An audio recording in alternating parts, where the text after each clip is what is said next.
the covering off his face. We both just burst into flames. The Hasidic man, badly burned in a fiery religious dispute, talks about the terrifying moment he confronted a teenager with a firebomb.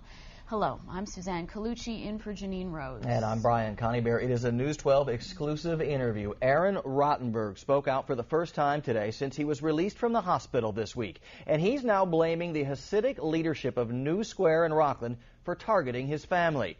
News 12's Carolyn Rowe has the story you'll see only on 12. At the beginning, I had nightmares in the hospital. I couldn't sleep. I would wake up like I'm still at the scene. I would shake. Aaron Rottenberg says he was terrified to go to sleep, afraid of reliving the moment when his flesh was taken over by flames, severely burned over half his body.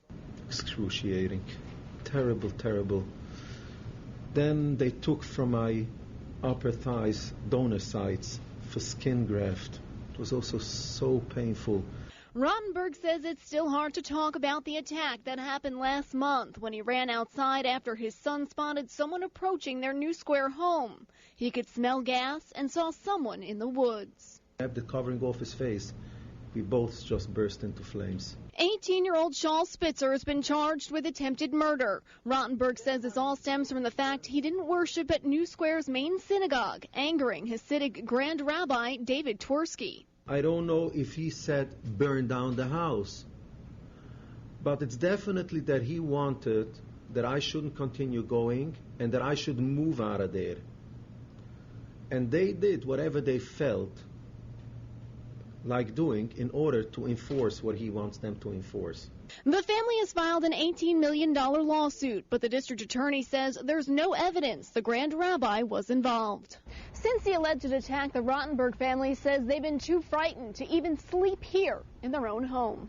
Aaron Rottenberg spoke to us at a hotel he asked us not to name out of fear of retaliation. He called New Square home for almost 40 years, a community he describes as isolated. They're stuck in that place. Their whole brains are programmed into that place, and that's all they know. He says he and his wife may one day return, but his married daughter has chosen to settle elsewhere. He hopes the same for his other children. I'm telling you, most people in the community are nice people, right? But I still don't feel it's good for my kids to live in that community because of the things that's going on.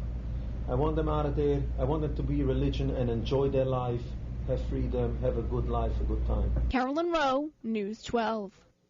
Well, Aaron Rottenberg has undergone multiple skin graft surgeries and still has months of painful rehabilitation ahead. The suspect, Shaul Spitzer, was also burned in the attack. He is back home in New Square, where he's worked as the Grand Rabbi's butler.